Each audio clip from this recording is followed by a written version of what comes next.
Hi, I'm Corrine, and welcome to Goodbye Gluten. Saying goodbye to gluten does not mean saying goodbye to great food and great taste. So please like this video, share it with friends, and subscribe to our channel.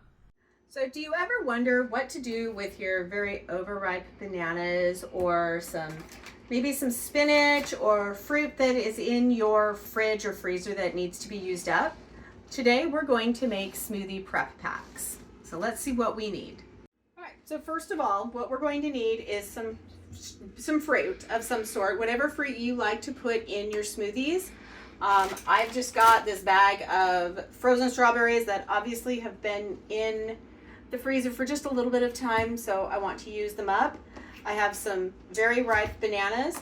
Avocado works really well for this too. The banana will give the smoothie some creaminess. And then I have some spinach that is on its way to being overdone.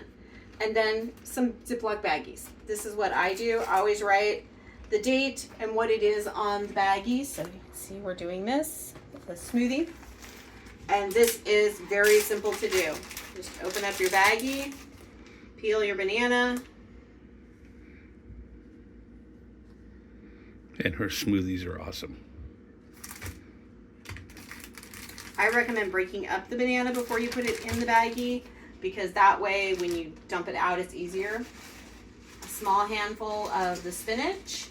If you don't like spinach, you don't have to use it. If you'd rather use kale or you have something else in mind, that's fine.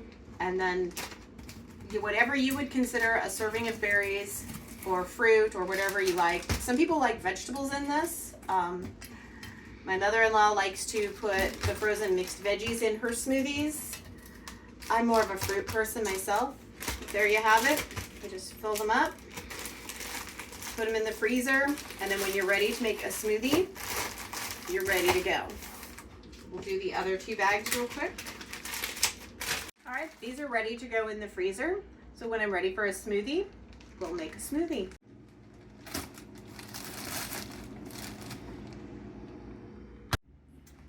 Now it's time to make our smoothies. I pulled this out of the freezer. It's hard.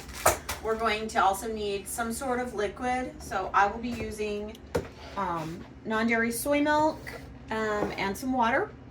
I like to add some protein powder to mine. This is a chocolate protein powder. It doesn't really matter what brand or flavors. You want to just look and make sure it's gluten-free. This particular one is gluten-free and dairy-free. I'm not brand loyal at all. It's really, does it taste good? Anyway, then you're going to need some sort of blender. Now you can use, this is a smoothie cup for my blender. You can also use the big glass jar if you wish. I like this particular blender, the Black & Decker, because it has both options. But you could also use a hand blender if you have one. Oh, and I got this at Walmart.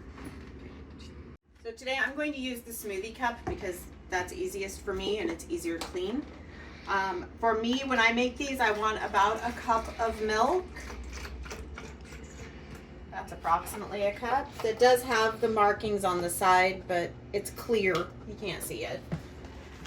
I then throw in my frozen stuff. And it just slides right in. Makes a bit of a mess. I like to put the softer stuff at the top when I'm doing it in the cup because that means these things are, the softer things are nearest the blades. You'll see I push it down, it gets pretty full. Now I'm going to add my protein powder. I wrote on the top of my protein powder container kind of what the scoops mean. I like less protein powder in mine, so I will do 1 scoop instead of 2 scoops like your packages oftentimes will say. And then because I know this, I'm going to add a little more liquid. And we'll see how it goes from there. You can always add more liquid, but it's harder to take it out depending on how thick you like this to be. Give it a little bit of a shake, make sure it's all on tight. Turn it on. And this blender, one of the things I like about it is it has a smoothie button. So all I have to do is hit smoothie, and away it goes.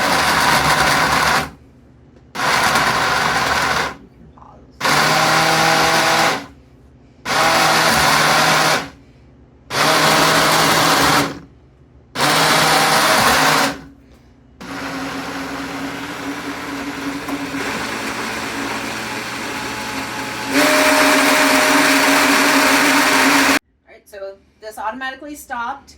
I'm going to give it a little bit of a shake to get an idea. I can see that this is still really thick. So I am going to pop the top and take a look. Yeah, that's more like a soft serve ice cream, not a smoothie in my book. If you like it this way, this is great. This is a great afternoon treat that's maybe marginally healthier than ice cream. Great way to, hide vegetables for your kids to snacks. I'm going to add some more water to it. Very carefully.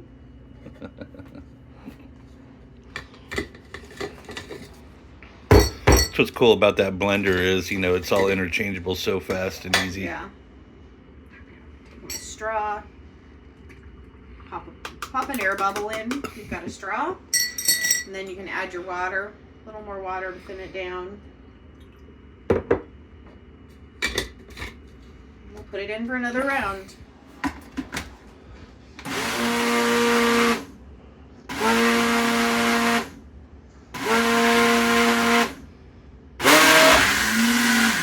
All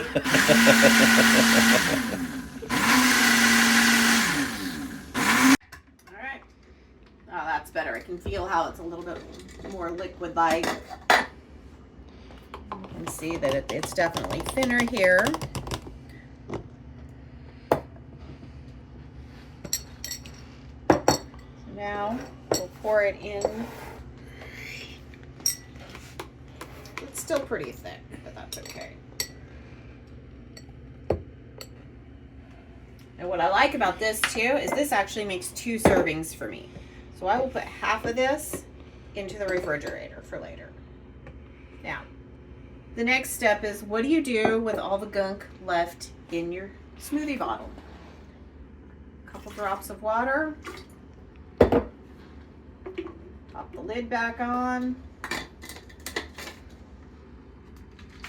And give it a quick shake.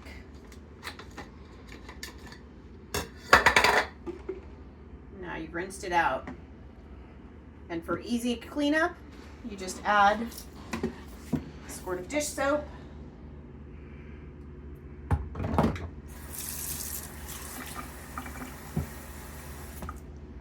A little bit of hot water.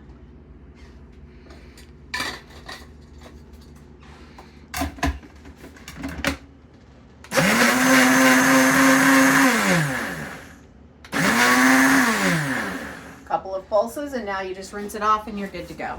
Easy peasy. All right, and there you have it. A nice easy smoothie. Love these. Great summer refreshment. Easy breakfast for on the go. So I hope you enjoy. Also, we are trying out some new microphones. Let us know what you think, if this is a better sound quality, or if you have any recommendations, we'd be happy to take a look. Please remember to like this video, subscribe, and leave your comments. Thanks a lot. Also remember, saying goodbye to gluten does not mean saying goodbye to great taste and great food. Bye-bye.